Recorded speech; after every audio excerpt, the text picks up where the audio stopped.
Ceci étant le volet 2 de la vidéo sur la préparation à la reprise d'activité après le confinement, si vous n'avez pas vu le volet 1, je vous invite vivement à le voir avant. Rappelez-vous, on a vu plusieurs choses pendant ce volet 1. La première, c'est qu'il faut prendre soin de vous en tant que manager et dirigeant. La deuxième, c'est qu'il faut préparer l'entreprise à affronter l'inconnu. La troisième, c'est que vos collaborateurs ont probablement une courbe de deuil à descendre ou des prises de conscience qu'il faudra gérer et prendre en compte au moment de la reprise. Et maintenant, la question qui vient, c'est comment fait-on? Eh bien, j'ai peut-être quelque chose pour vous.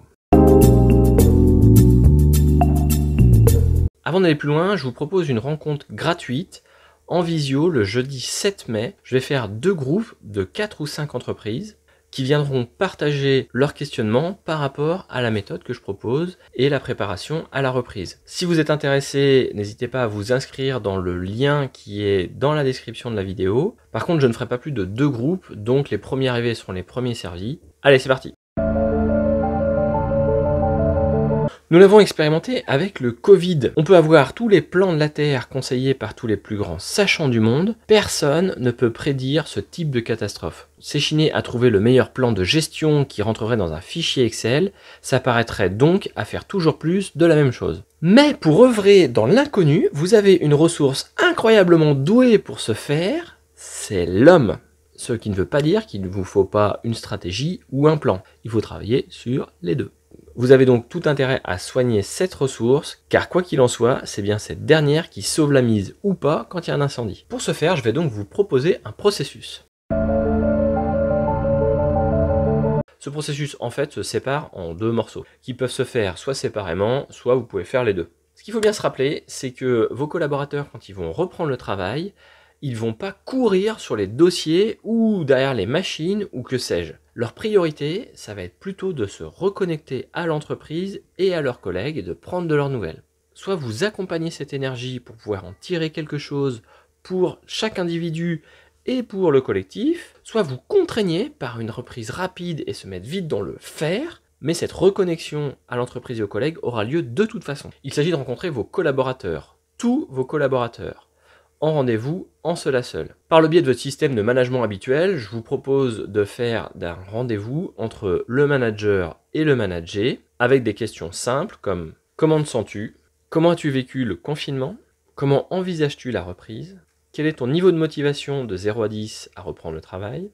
As-tu des contraintes liées au déconfinement partiel, comme des gardes d'enfants par exemple ? As-tu besoin de quelque chose pour reprendre dans de bonnes conditions ? Qu'est-ce qui t'a manqué pendant cette période ? Qu'est-ce qu'idéalement tu ne voudrais plus ? Qu'est-ce que tu voudrais faire différemment ? Vous pouvez utiliser également le premier volet de cette vidéo en montrant les parties sur le management de l'inconnu dans l'entreprise, la courbe de deuil ou les prises de conscience. Ça permet d'ouvrir le champ de la discussion. Si vous pouvez réaliser ces échanges par téléphone ou en visio avant le 11 mai, ça vous donnera des éléments qui vous permettront de savoir dans quel état d'esprit vont reprendre vos collaborateurs. Et si vous faites le choix de le faire à la reprise, je vous conseille vivement de le faire dès le premier jour de la reprise ou les premiers jours suivant la taille de votre entreprise. L'autre façon de faire, c'est de faire ce partage en groupe en réunissant les services ou les équipes projets suivant votre organisation. Et vous pouvez aborder les mêmes questions animées par le leader et faire un partage collectif. Dans ce cas, chacun a les questions au début, chacun prépare sa réponse par écrit, et puis je vous préconise de faire un premier tour où chacun peut échanger sur ce qu'il a écrit. Et rappelez-vous la règle, celui qui parle, parle, celui qui écoute, écoute, donc ne parle pas. Et ensuite, vous ouvrez le champ de la discussion et des échanges. Ça a l'avantage d'être fédérateur pour le collectif, mais le risque, c'est que, suivant l'ouverture qu'a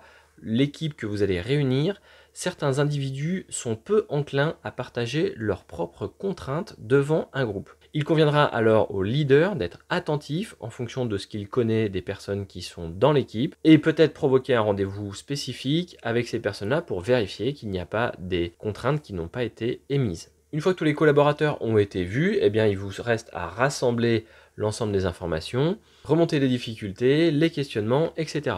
L'idée, c'est que vous fassiez un point pour, au besoin, amender le plan que je vais vous proposer juste après. Ça vous permettra également d'alimenter les discussions avec les représentants du personnel.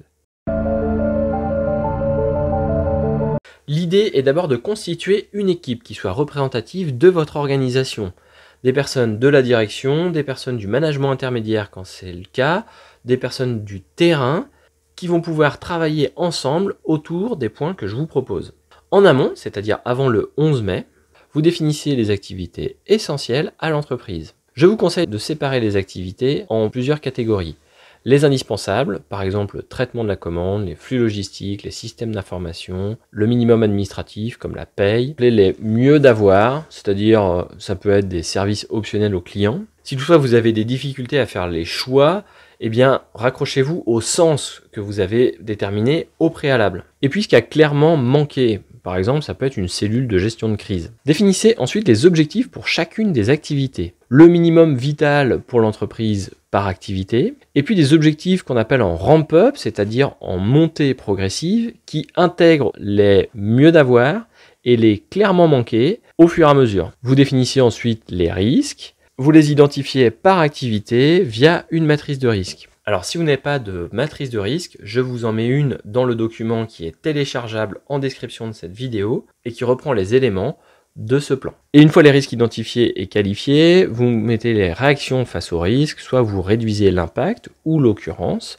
vous partagez le risque, etc. Ce qui vous amène ensuite à évaluer les ressources disponibles, qu'elles soient humaines, matérielles, les matières et les méthodes. Pour ce qui concerne les ressources humaines, vous faites un premier estimatif puisqu'on est en amont de la reprise. Et avec tout ça, vous pouvez établir la stratégie de reprise, c'est-à-dire le planning, les indicateurs de suivi qui répondent à la question « Comment va-t-on savoir que le plan fonctionne ?»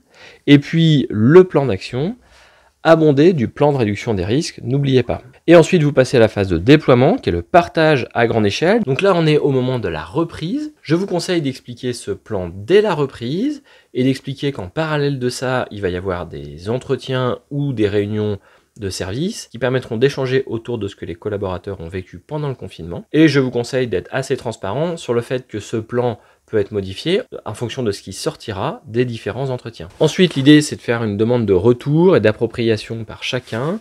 Qu'en as-tu retenu? Est-ce que ça te motive de 0 à 10? Est-ce que ça te fait peur? Qu'aurais-tu besoin pour y aller? Vous pouvez mettre ces questionnements pendant les entretiens, mais il est important de les mettre plutôt sur la fin de l'entretien. Et puis vous faites les amendements suite aux entretiens avec les collaborateurs. Voilà, la partie s'annonce pleine d'embûches, mais c'est une belle occasion de mettre à profit les personnes de votre entreprise pour former un collectif et rebondir. Je vous en ai parlé tout à l'heure, vous pouvez télécharger le document récapitulatif en lien dans la description de cette vidéo. Si cette vidéo vous a plu, un like, c'est très encourageant, des commentaires. N'hésitez pas à me dire ce que vous en pensez, à poser des questions si vous avez des difficultés. Et si ça vous a plu et vous trouvez ça utile, partagez cette vidéo par mail, sur les réseaux sociaux.